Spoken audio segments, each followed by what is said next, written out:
Welcome to everything you need to know you learned in architecture school, rethinking the tools of the trade. I'm going to try to help you think a little bit differently about architecture. To start, my name is Brenda Skeel. I'm a registered architect, and I'm the owner of B Squared Design Studio. I don't know if anyone has heard of that, but it is in rural central Michigan. So if you read the Michigan map, we're like right there in the middle of the state. It's a small farming community, about 1,200 people, and not where not where I ever thought I'd be starting my own architecture firm. So what I want to do to start is talk a little bit about architecture school, just reflect a little bit on what might make architecture school a little bit peculiar. When I was in school, I remember being assigned a project to design a space for the cook in the Canterbury Tales, Chaucer's Canterbury Tales.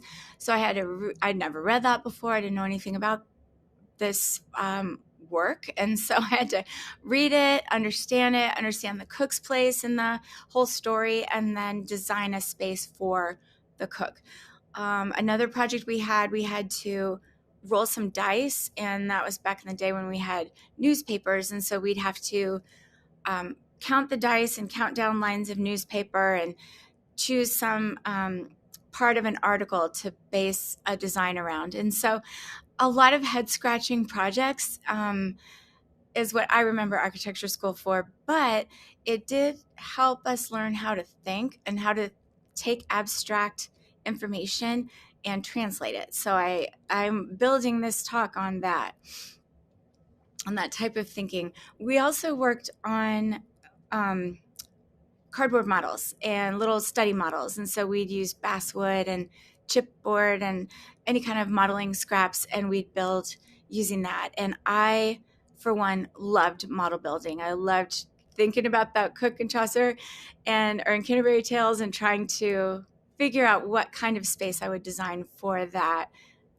problem, to solve that problem. And so I personally really enjoyed that part of it. But if you're not necessarily trained in hand building anymore in architecture school, you're still thinking about abstract issues or abstract questions, translating those into three-dimensional space, and then also documenting them in two-dimensional design or two-dimensional drawings. So you're thinking back and forth between a 3D space, a 2D drawing to document it, and then back to that 3D space. So that type of thinking is still what we're doing as architects, and thinking about that abstraction is the basis for what we are trained to do.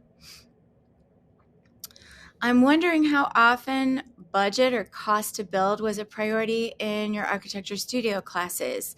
In my case, we never talked about the budget or the cost to build, except maybe very rarely, very abstractly, because as we all know, as soon as we start to add budget or cost, we tend to lose the creativity. And we were in studio class to learn to be more creative. And so budget was kind of we weren't worried about how much it was going to cost to build the cook's house. I also wonder how many architects go into architecture because of the easy money or the good quality of life. It doesn't typically translate into those. We knew that back in school, and kids, I got this image off of TikTok. Kids today are still asking, why do people think architects make money? It's not really a great way to make a huge financial gain, and it's always very intense. It's intense in school, it's intense out of school. The one thing I did notice too is when I got out of school, most architects live in urban areas because there's opportunities for work and networking and collaboration, and the money is more abundant as well, which, just to be honest. And so when you're living in a more rural community, or you want to not live in an urban area, it can be very restrictive when you're wanting to also practice architecture in the current way that we are practicing. So I want to talk a little bit about the disconnect between the school and the profession. For architecture school, again, we're trying to figure out what to build. The whole intention is to work on your output, which is most often 3D or related to 3D. And it's intended to describe an idea or what to build. I'm sorry, I'm struggling with a cold.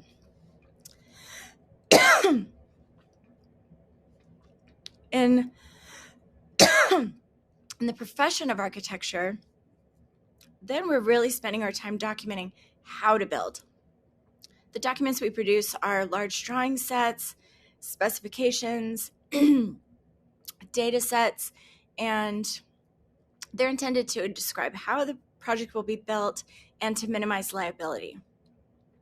So in school, the main audience for our work were professors, guest critics, other professionals that could help us refine our ideas and learn how to describe them better. At work, the main audience for our deliverables or our drawings are usually builders, contractors, consultants, subs, building officials. These are the people that we're really working to communicate with. And so I believe our understanding of what we were learning to do in school was to communicate to professionals.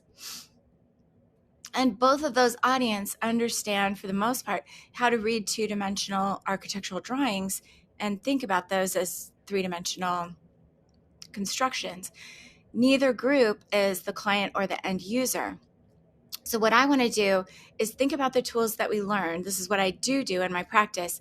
Use the tools that I learned in architecture school, but I use those tools more to communicate with the client and put the client in the center of that. So what I'm going to talk about in this talk are some of the challenges in providing full-service architecture for typical single-family homes. I'm going to talk about how to bill for design using SketchUp deliverables. So I'll go through the 4 parts of a project that I use. I'm going to talk about some sample schematic design projects and the proposal, and then how I think about construction phase services. So for the challenges, currently, it's not necessary or required to hire an architect in Michigan for a residential home with a habitable space of less than 3,500 square feet. This is fairly common around the country. I went to a custom residential conference after I started doing this work and found out everyone was doing much larger homes than I am, much more expensive, and the homes that do require an architect to work on them. Meanwhile, according to the U.S. Census Bureau, the average square footage of a newly built single-family home in the United States is, this is in 2022, about 2,300 square feet. And I will say the average in the area where I live is under 2,000 square feet. So I live in an area that's below average, kind of in every situation that would be make it feasible to have an architecture practice. So just keep that in mind. So let's look at the state of residential architectural design in Michigan. So what I see and what I've been seeing for the past about 12 years that I've been doing this is we have homes like this. This is a home that we're working on right now. We have a lot of older homes in our country. They require significant repair to bring them up to current codes and living standards. And so they're not habitable, but there's some good qualities to them. And I believe we have such an aging residential infrastructure in our country, which is contributing to the housing crisis that we're currently having. And so what I'm proposing is a solution to help with that. We also have homes like these that are currently being lived in, but they are older. I've got the mid-century home, the mid-century style ranch, which is more mid-century flavored than a full mid-century style house. And then the other house is more of a traditional house built around the 1930s. And what happens with these, again, these are very much a typical type of client I would work with. What happens over time is those houses need updates. And so in the case of the mid-century modern, the homeowner decided they wanted a primary suite added to the house, and then they wanted a sun space added to the house. So you can see those right here. And this one here, they needed more kitchen space. So they added a kitchen. And I'm not sure if you can tell, you can see the problems. Contractors will add these things to help people because people have a need and they have a request, and they are not in a position to be able to truly look at the house holistically, make sure that the work that they're adding fits the style and the form of the house, and also doesn't create future weather related issues. You can see in both of these, the additions create valleys that in a cold climate like we live in, they cause problems later on. So they may solve a problem in the short term, cause more problems later. And when a new homeowner purchases the house, like in the case of the mid-century modern, the new owners wanted that mid-century style, but the whole back of their house is a completely different style. So we end up with these Franken houses that happen over time. I also work with clients building new homes and new construction, and these are the types of drawings they typically bring me. And I will just say most clients do not want a machine for living. They don't want the most cutting edge architecture that I could possibly provide. They bought the land in the neighborhood that they're in or purchased it wherever they are, wherever they're building, for a reason, because they like the character of that neighborhood or that area. And most people don't want to build something that sticks out like a sore thumb. They want to maintain their home value and have something that looks like their neighbors' houses, only maybe a little bit better. Homeowners love Pinterest and HGTV, and they have big dreams, but they're not necessarily in line with what we were encouraged to work on in architecture school. Not really pushing the envelope. Builders can manage the code and life safety requirements necessary to build single-family homes, and they do. That's how most homes are getting done. And they can also guide material selection, project budget, and construction methods. So I've heard different figures, but it's over 90% of American homes, and especially renovation and remodel projects, are being taken care of directly through builders. And I see an opportunity there. There's a big gap in what homeowners are able to access in terms of design. And so we looked at this curve in the keynote on the first day, and I'd never seen this, but it made a ton of sense. So you can do you have the most impact on a project as an architect in the pre-design, schematic design, design development phases. As the project goes along, it's harder to have impact on how the project comes out versus cost. Over here in pre-design, the cost isn't much to make changes or to make suggestions.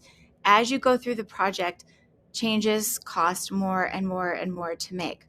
And when homeowners are working directly with builders to get their houses done, builders tend to jump in right around here, around design development, construction documents. This is where they're working for the most part, because there's no benefit to them to work heavily in this part. So this is the area where I see a lot of opportunity for architects to assist homeowners in the pre-design, schematic design, and design development phases.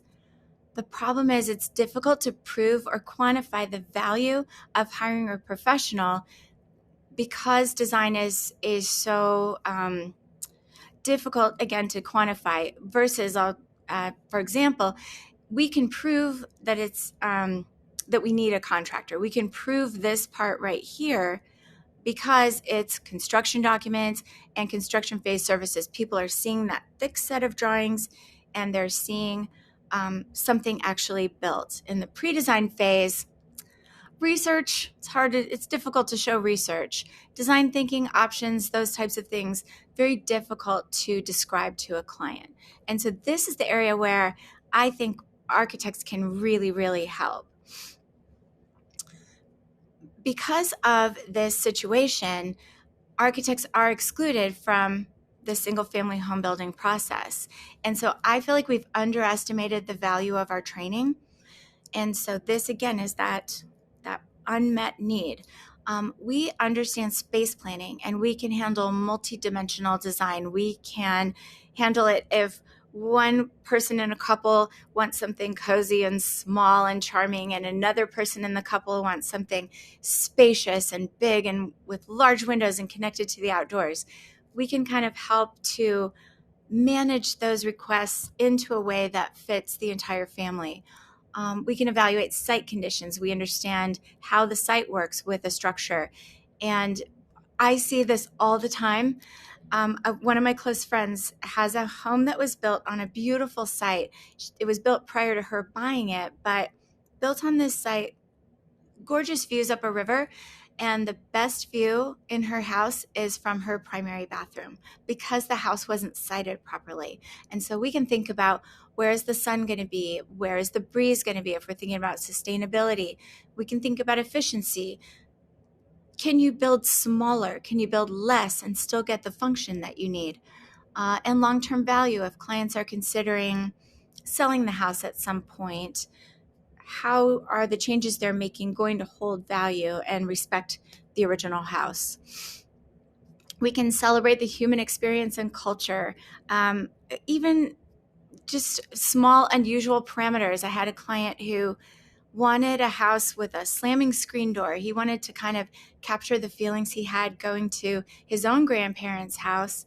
And so that was a big part of the design brief, was just to have a cool screen porch with a noisy slamming screen door. So those types of details are the things that make a design special to clients. And that's something that architects are well suited to address.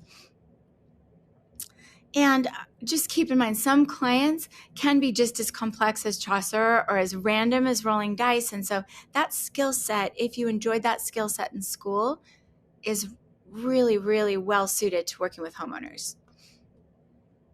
So I'm going to talk through how to build a residential architecture practice. Because they don't really exist for small scale homes, there's got to be a reason. So I'm going to talk about how I've kind of managed that. And I can do it anywhere. Again, if I'm doing it in Central Michigan, this can be done anywhere. It's through SketchUp and Layout. They are ideal tools for transforming the design process that we use in school into a practice that's flexible, sustainable, and most of all, financially feasible. So this is actually possible to do, to use the part in school that we liked, but to use it to build a business around. And so we all know, anyone who's used SketchUp or talks to people who use SketchUp, most people use it for the early phases of a project. So it's perfect to apply to homes. By prioritizing and billing for design and planning, we are able to effectively design mid-size homes within an affordable budget in a way that maximizes the value to the client. So the client can see what they got for that investment in design and planning. So I'm going to talk through how my process works. I have 4 phases of every schematic design project. So all of my projects have some amount of all 4 of these phases. So I've got pre-design study and document prep. I'll talk through that. I've got schematic design. So I'm going to go through what that means to me. I've got material and finish, and then drawings and deliverables. And so I let my clients know when we start, each phase of the process is billable and will have its own separate budget. And each phase is part of every schematic design process or project. We can't skip any one of these phases for 95% of my projects. And then also each phase is linked to a SketchUp deliverable so people can see the value of what they're getting within each phase. The key to our process lies in having a high volume of projects and a rapid project turnaround. So we tend to work on, by myself, and I have a part-time designer that works with me. We do between 40 and 50 projects a year, and that's really only because I'm distractible and I like to travel and I don't work 60-hour weeks anymore. I want to work a more normal schedule and have some quality of life. We could do more if I didn't want to come to Basecamp and have fun and things like that. So my life is more important and more flexible. We're still able to accomplish that level of work each year. And with SketchUp and Layout, we can efficiently generate and document multiple design solutions. So we can be working on a bathroom remodel and a small commercial project or a whole house remodel or a new house. All of those things can be going on at the same time, and we're able to manage it using the SketchUp and layout process we've developed. So I'm going to talk through all 4 of these design phases using 2 examples. I'm going to show you a home renovation project, an interior renovation project, and I'm going to show you a new home design, keeping in mind every single project we do ends up finishing a little bit differently. It's just like design school. It's just like architecture school. So the first thing we do is pre-design study and document prep. And so this is tied to several SketchUp deliverables. We set a budget of time for each phase. So I will set a budget of time for this pre-design phase. Part of the pre-design phase is an initial meeting with the client. I usually spend between an hour to 2 hours asking a ton of questions, like not only how many bedrooms, how many bathrooms, but do you entertain often? Do you want to spend time outdoors? What hobbies do you have? Who does the cooking? Do you want your closet attached to your bathroom? All kinds of things. And so I ask a lot of different questions. This lets me know about how long it's going to take me to do each phase. I can bid it pretty well now. So I'll set a minimum number of hours I think it's going to take for each phase and a maximum. And so the client knows I have an hourly rate for that part. It's going to cost at least this much. It could cost as much as this much, but for the pre-design phase, we've got that pretty well worked out. We know about how long that takes all the time. And so within that phase, we can generate a pre-design report. This is the coolest thing. I just got a project. Someone accepted the proposal. They let me know that this week. And so I was able to quickly, while we were here, turn around and generate a pre-design report based on their building site. It's an old house, an old farmhouse. And it took me longer to figure out the exact address than it did to generate the report. And so then I can send that off to the homeowner, buys me a little bit of time, and gives them something tangible that they're getting for their fee. The main piece that we do is a study model that's geolocated on the site. So I'll show you an example of that. When we're doing a new home, if the client doesn't have a floor plan they want us to build to start with, we'll start with a Jello Cubes massing model. So I'll show you what that looks like. So for examples, in my renovation process, this is a typical pre-designed study model. So it looks like school. It looks exactly like school, only way, way better. It's on a geolocated site. So we can turn on shadows, turn things off, but it's really simplified. So I don't show any detail. I am just working with the basics of the house. So I'm working with shapes and forms, just like school, and openings. And so inside, I can see the interior spaces. And the point of these models, the absolute critical part of these models, is they're very easy to edit. I can take these walls off, take these walls, put these walls on. This client here didn't like those walls in the middle, so I can take those out pretty easily just by switching them to a tag. So everything is grouped and it's extremely easy to edit. That's the key.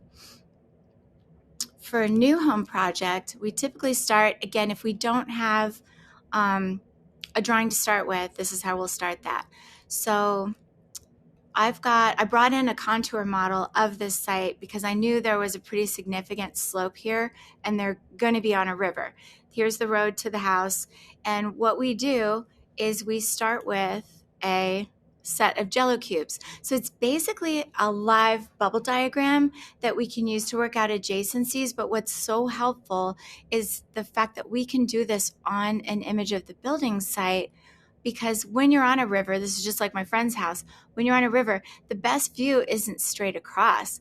The best view is up the river and down the river. That's where you really get the most water view. So we can pick up these Jello cubes and sit down with the client and ask, all right, living room, we're just using those furniture pieces as an icon so that people recognize it. It's basically a label. We can say, do you want the living room on the roadside? Do you want the living room out here? Do you want to look down the river? Do you want to look up the river? We can just move these around and ask a whole bunch of questions so that the client has a chance to participate, and clients love this. I'm back to here. This is kind of where we end up on a pre-designed study with an existing house. And so what's super cool about these is people see this every day. They know what this looks like, or they see this ugly trim on here, outdated trim. Maybe it's not ugly, but it might fit in right here at the Venetian. But it is really delightful for clients to see their house brought out of its current situation and into a form that it's clean, it's clear, and it's easy to work with. So just this simple SketchUp model that's not impressive to those of us who work with SketchUp makes a client really, really happy. And I can adjust my budget based on what I know we're dealing with for pre-design. So for that farmhouse, it's a ways away. I'm going to have to spend some time getting there and then measuring that house and building that model. So I can adjust that fee versus this house here. It might be closer and it's a smaller house, and I know I can build that pretty quickly. So I can budget for whatever the client's needs are. All right, real-time schematic design. This is kind of the main feature of the process. This is exactly what it says. It's real-time, so we can design with clients just like you do in a desk review at school. And so we'll have interactive design meetings and move things around in the model because they're so easy to edit. We will set up multiple design solutions and tests. So a client may ask for one thing, but I may see a better idea. I've got time built in so that I can make suggestions, and people welcome that. They want to know, what do you think? What can we do? A lot of times I come up with stuff they never would have thought of. Whether it's a good idea or not is up to them, but I'm able to voice what I think might be a better design.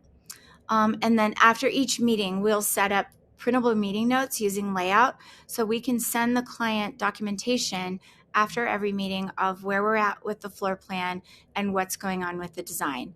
So for this phase, because it's so wide open to options, it's got a much heftier top budget. So I know after meeting with the client, I know how close they are to reality. So I can bid that lower number to a place where I know I can get it done. I can do a sufficient schematic study for that.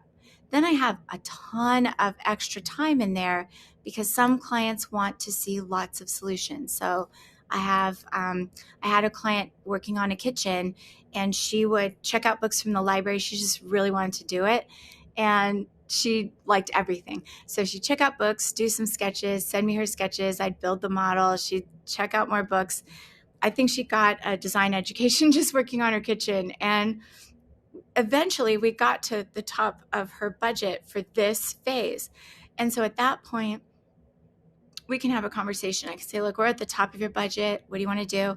In her case, she wanted to switch to hourly because she wanted to keep working. So we ended up going way over that budget, but she was aware of why and was seeing the value of the process. So what we're going to end up with this is a schematic meeting. And so with this client here, what she told me when we had a meeting was it's an older couple. They are Michigan snowbirds, so they spend time south in the winter. But when they use this house, it's right on a cul-de-sac. They like the neighborhood a lot, and so all the neighbors hang out out here on the south side, on the cul-de-sac where all the sunlight is. So when she called me, her main issues, I'm sorry, and the problems that she stated, she was hoping if she just replaced her kitchen with some brighter cabinets, she might be able to brighten up this part of the house. She also didn't like these walls in the middle, like I mentioned, and she had an issue because she liked to hang out here on the sunny side in this living room area.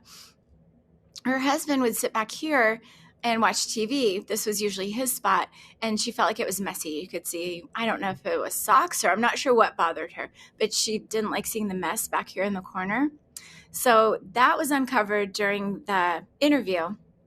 But then I asked a few more questions, and it comes out these bedrooms, especially this one, are too small, and this bathroom is not conducive to aging, nor is the front entry. So those are some bigger issues that are going to impact their ability to stay in the house long term. With the new house schematic, that bubble diagram turns into, again, a very schematic space planning model where we can see forms and shapes and start to sketch in how that design will work. And for the client, they can see, all right, I've got my kitchen island facing this way. Maybe I want the kitchen island facing, sorry, I can't find my tools. Maybe I want the kitchen island facing the lake. Oh, now I see that's going to impact. I can't get past the stove, or it's going to get into my living room. I'm going to have to redesign other things. This is where, if clients want to see every option, I've got the budget to do that, but they can also see, I don't have to say, if this client says, hey, can you flip the island to face the river, or so the long part is parallel to the river, I don't have to say, no, that doesn't work. All I do is show it, and a client says, oh, yeah, I don't like that. So it allows me to not be negative about every suggestion they make. The model proves why to do it or why not. And people have really good ideas. Sometimes I don't think something will work, and it actually does. So it's a nice way for everybody to work. I will show them, we're standing in the kitchen right now. I love to do a kitchen view. We're standing at the kitchen island. I just put in holes, just like school. I'll put in a hole. There would be windows in here. I don't know how big they are right now. I'm not worried about that. I am just looking at how the space works. All right.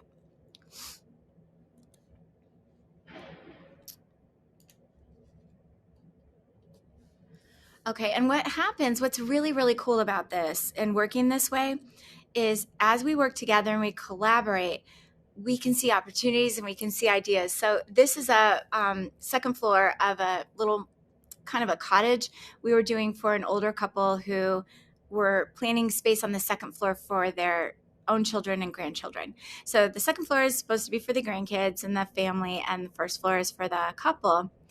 And the way they talked about the house and what was important to them, they wanted it to feel like going to visit a kind of a fairy tale cottage.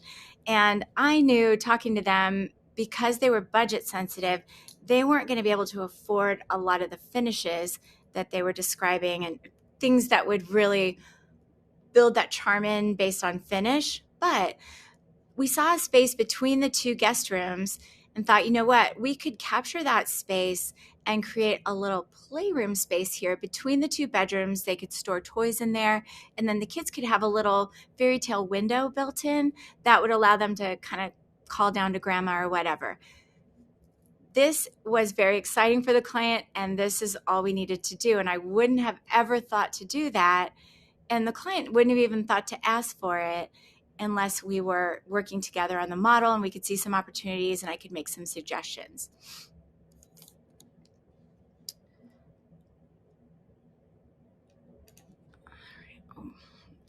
Sorry.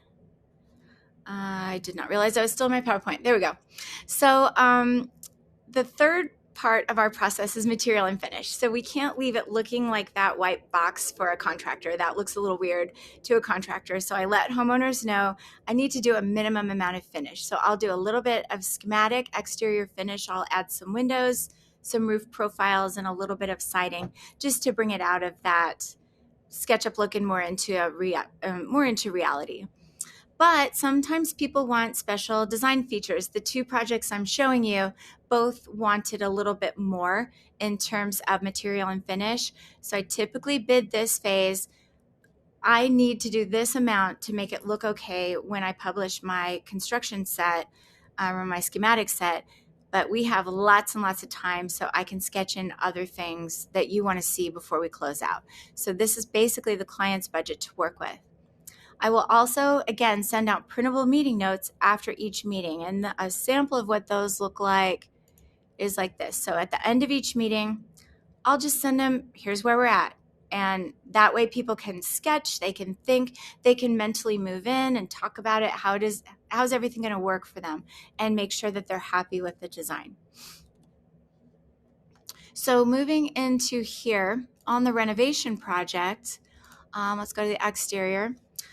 This is option 3. So we ended up doing 3 options within schematic design, and for material and finish, I did 3 options. And so this is the third option, a little paint, a little bit of detail. Second option, white paint instead of a color. And this is what the client asked for in the first place. So she said, can we take the shutters off? Can we update the exterior in a minimal way that will still make it look better? So all I did was take the shutters off, set up the design of the house, and then I added a little deck. So instead of adding just a ramp, I thought you could incorporate a ramp into a deck that you could use when you're hanging out outside with your friends. Then you have a space to sit, but it can also be built out to get you from one level to another. Now in this plan, this is again what she initially asked for. She said, can I replace my kitchen cabinets, make them brighter to make the kitchen brighter, and I also want to get rid of those middle walls. Well, what happens is, you can see it, if we get rid of those middle walls, we can make the kitchen bigger, but all of a sudden you can see straight through here. And so what we do is we always design with furniture in place because it helps clients to see scale, but it also helps us to think through focal points and where's the headboard going to go and where's the TV going to be and things like that. So we always design with furniture in place, and then we can put people right in there so she can see, oh, I like this part. It'll be nice when my friends walk in the house. This looks really nice. As soon as my friends sit down, oh my gosh, we can see all the way back to where my husband hangs out, and then I have to worry about the mess. So this tells her what she initially asked me for doesn't actually work. So then that opens up opportunities for us to find some other solutions, and we have the budget to be able to do that. For the new house design, let me pop outside here. This is where we typically leave off with material and finish on a new house. Again, this one has a little bit of extra, but for the most part, we add roof profiles, simple windows, and that's about it. And then in this one, they wanted some ceiling details. They wanted some decorative beams on the ceiling. They also wanted kind of a coffered ceiling in the kitchen, which I knew was going to add cost. So anything that I know is going to be built in that's not finishes, but actually built in that may add cost, I will sketch that in so a builder's aware of it and can price accordingly. And then we can stand back at the island and see, okay, here's how the windows work. I can see out there. I can see the TV. I can see everyone hanging out. If they have a special detail they want, like we want to build in an antique window between the entryway and the dining room, we can show that so a builder is clear this is something they want. And then for finishes, this is where we leave off. Most of our models leave off at this level. So we've got the major parts located. I know where the fridge is, where the range is, where the sink is, whether or not it's plastic laminate or fantastic marble. That I'm going to leave up to the builder and the homeowner because that's what makes or breaks your pricing. And so I don't promise any of that. I under promise in terms of finish, and I under deliver in terms of finish because I don't want the finished house to not look as good as the photorealistic rendering that I produced. So I stay away from all of that and give people an idea of what they're getting for a very specific purpose. And I'll show you that one. When we leave off, this is where we left off with this house. Homeowners really happy. The windows are all the way they want it. Everything looks good to them. And that's what I'll tell people. If it looks good in this form, if you're happy with it in this form, it is going to look fantastic when you actually add finishes. And so even for the more modest homes, once they have finishes and they're not the SketchUp model anymore, people are super happy. So I tend to stay away from heavy rendering unless we have to do it and keep things in that realm of possibility because that's where people are happier. The fourth phase that we work on is drawings and deliverables. So this is where we actually produce our final description of the design process. And so the deliverables phase is really variable depending on what we do. Sometimes what we'll do is we always set up schematic construction sets, but sometimes we'll have options because we may have an idea that someone could live with, and it's okay, but this would be so much better, but we know it's going to be more expensive. And so this way they can get pricing on those two things, because sometimes the thing that's more expensive adds so much more value that it's not really that much more expensive to do what they want. So that's part of our drawing process. I'll show you that. We can also do renderings, video walkthroughs. You all know how easy that is to do. And one other thing about this deliverables phase, we'll detail our schematic construction set depending on how the homeowner is planning to proceed with construction. So I have worked with several contractors on their own homes, which that to me is such a compliment. And I've had to really work hard to earn that. But the reason they work with me is because I can help them talk with their wife, because their wife doesn't trust them anymore to do what she wants or that she'll be happy. And so I know when I'm working with a contractor, I don't have to put as much information on the drawings because they know exactly what to do. They just need to make sure their wife is on the same page. So in that case, I bill less for the deliverables because I don't have to do as much work, versus someone who's taking it out to a contractor. Then I need to make sure everything is properly noted. The other thing we can provide are these Enscape 3D viewer QR codes. People absolutely love these. It's so much fun just to have these codes on their drawing sets, because then they can show it off to their friends. Look at what our space is going to look like. And again, this is a higher level of finish than we normally show, but it was a more finish-based project. So let's look at how these books look. For the renovation project, we put together, we call them playbooks. So I don't call them blueprints. I don't call them construction drawings. I call it a playbook. It's like a set of plays to coach a homeowner through their project. And so with this little renovation project, this homeowner, the first thing I sent was existing model views. And so these drawings they get right away. They can see, here's my house on the site. There's my cul-de-sac. Here's what the house looks like right now. And I don't know which direction they're going to go with it. Floor plans, so the client can sketch, the client can play, the client can dream. 3D views. And then with this one, we ended up developing 3 options. So the playbook's a little bit longer. I'm able to use that extra budget I have to fully document 3 different options. However, SketchUp makes it really, really easy to set up the viewports and set up the models so that we can flip between options really easily. So option 1, again, minimal work. This is what she originally asked for. Exterior views. We always document what needs to come out of an existing house by using the color by tag feature. And so in this option, we're doing minimal work. We're just taking out the kitchen, those walls she doesn't like, and that's all. But I tell clients, wherever they see orange, there's going to be dollars. So the more orange, the more dollars. That they can kind of track costs abstractly that way. A floor plan view, and then a 3D view. And we also will use color by tag to note new work. So the builder can see this is what's going in new and what came out. And the homeowner can see, okay, I'm adding this much. There's going to be cost involved. This also documents the fact that it doesn't solve the problem of being able to see through between the 2 rooms. So we've got 3D view here with some furniture shown and some interior views so the homeowner can see how this works. Because of that problem, I had recommended option 3, which I'll get to in a minute. After option 3, homeowner wanted to see option 2, so she had some ideas. So these are kind of more her ideas. So option 2, we'd paint the brick. Other than that, it's pretty much the same as option 1. But we do a little bit more demo work. So you can see we take out more of the space, take out that bathroom and remodel it so that it could be bigger and make this bedroom bigger. And so what happens with this plan is we went full doors. So she wanted everything divided. She wanted her living room to have a door and his living room back here behind a wall. And this door leads out to a hot tub back here.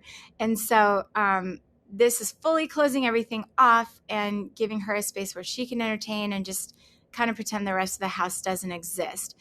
In this plan, she got a pantry, bigger bathroom, and she sees some benefit from that. Here's the new work that would be required to get this design to work. and some 3D views. So this room right here can be completely private, can be her own. Option 3, I jumped to option 3 very early in the process. So I said, hey, what about doing this? And she said, oh, no, that's more than I want to do. But then she thought about it. I said, I'll send you views. You can think about it and we'll do whatever you want to do. She thought about it and she said, yeah, I think I probably should consider that. So with this one, same things on the exterior, except we added a little bit more trim and painted it a different color. Same deck, all of that. However, with option 3, we're able to get a back patio, and I'll show you why. So we're able to get some additional outdoor space with option 3. So I can show that. Option 3 involves completely gutting the main floor. And I'm able to have a conversation with a homeowner at this point, or in the point of design, saying, that is more expensive. However, some builders will give better pricing if they can open everything up and address existing issues with the house and make sure that the infrastructure can handle a new design versus not being able to open anything and tying into older infrastructure. And so I said, sometimes they actually appreciate being able to gut the main floor. However, it's hard for a contractor to suggest that because that's more work for them. So they can't really do that without seeming like they're trying to do a bigger project. Most of them would rather do a bigger project. And so in this case, what I recommended was putting the 2 bedrooms back on the dark, quiet part of the house away from all the action, and then putting the living room, dining room, kitchen up here towards the front where it's sunny, it's active, it's bright. We can still do a very small sunroom that can be closed off, but it's not taking up so much of her house to close that off. And then she also gets a laundry room, which she doesn't currently have. So again, she could see that's a lot more work, but if we're going to sell the house in 10 years, we can update everything and we may get the value of that back when we go to sell. So you can see the new work documented that way, 3D views, and this is it. We are done working on this project at this point. So we're done with the schematic design. This is a complete schematic design. We've billed for it, we're paid for it, and we are moving on.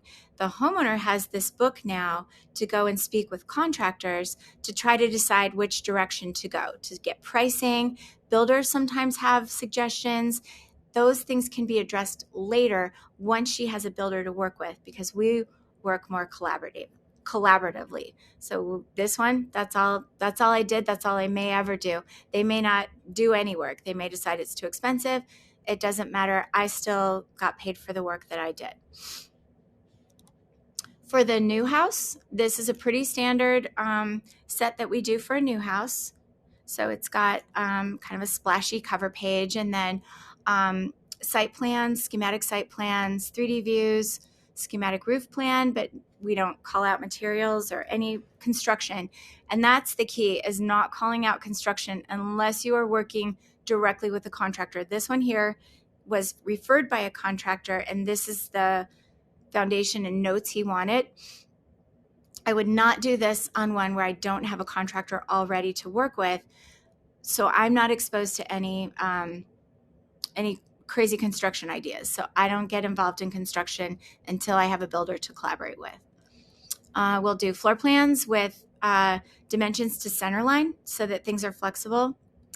3D views, more plans in 3D views. This I have found is one of the more valuable parts of the process. We document the model, and I tell people we're not doing construction drawings for a house. We're documenting the model that we built. The model has windows in it, and the windows, we document a schematic size for those because they're all a similar proportion and a look. Most builders have suppliers that they prefer to work with and they get the best pricing from. Those suppliers in our area may only have one type of window that they sell. The homeowner may not like that type of window. They may have experience and don't like it. This set frees them up to be able to go get pricing from other window manufacturers without the homeowner having to go do shopping for them, or the builder. The builder can stay in his relationship with his supplier. The homeowner can go and search for other materials this way. So I've got additional elevations, sections, 3D views, more building sections, more 3D views. And again, the builder can see, okay, we got a window in here. We can talk about those things. Homeowner can describe it. And then this is how I handle finishes for a new home. We take photographs that the homeowner has supplied. They're usually keyed to an idea that's in the model. So the homeowner can say, this is what I want in the mudroom. I want this wainscot on the walls. The builder can look at this without me having to specify everything and go, whoa, that's a higher level of finish. Even though everything is readily available for the most part, that's going to be more expensive to finish. I'm going to bid accordingly. What happened with this one, we're still working it out, but builder bid it. I thought the bid was extremely good. And the homeowner said, well, that's a little too much. What they're doing, they want the finishes. They're keeping the finishes. So now the builder's working on some other ways to frame it. If I had done a complete construction set for this, that's going to be a ton of extra cost. So this is flexible, and the builder can make adjustments to try to get them the level of finish that they want, because that's what's more important in their case. So back to here. So again, when I write a proposal, I write my proposals with these 4 phases built in. I've got a budget of time for each phase, a minimum amount it's going to take me, or it's worth it to me to do. And then I've got a bunch of padding in there. So the homeowner knows it's going to take me at least 30 hours. They're paying for that amount. And I can also, by the way, adjust my hourly rates. So if my designer or my intern can work on it, we maybe don't charge as much. If it's schematic design that requires me to do, we'll charge more for. So we can adjust those rates to get a bid that works for us, but also works for the homeowner. And I will say, I have a friend that I'm working with who is developing his own version of this, but he lives in Pasadena. Total opposite situation of where I live. And so his hourly rates are going to be adjusted for the types of projects he'll be doing in Pasadena and what the homeowners there would be willing to pay for. And so again, people have a guaranteed minimum and then also a maximum that we won't go over. And we have a maximum for each part. So I'm not going to go over the maximum for any one of those parts. And so this gives people reassurance. They know how much it's going to be.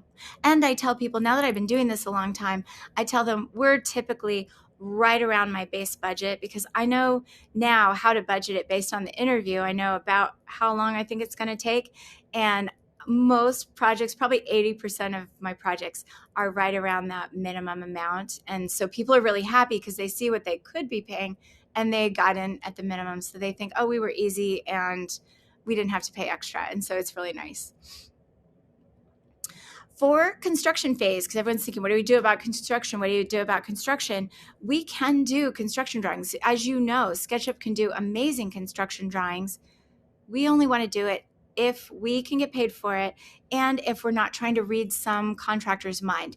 We will work with the contractor as a team or with the homeowner if they need to see something. If the contractor makes a suggestion that's going to affect the look of the design, we will come back in, adjust the model to show how that will look, and then the homeowner can make a final decision. And so we work as a subcontractor through the construction phase. So we've worked on houses where they could afford to have us. We had a client that lives in California. We would go out every single week. We were their eyes and ears and would model everything. So we built that house down to the doorknobs, and we did full construction drawings for that. Versus most of our clients, 95% of our clients, we are not even doing anything for construction. Builders will take it over. And I've had builders say to me, I love your drawings because you don't tell me what to do. I don't like them because I have to figure it out. And so they're able to do that. It might be a little more work because sometimes we're doing something a little more custom, but they like it.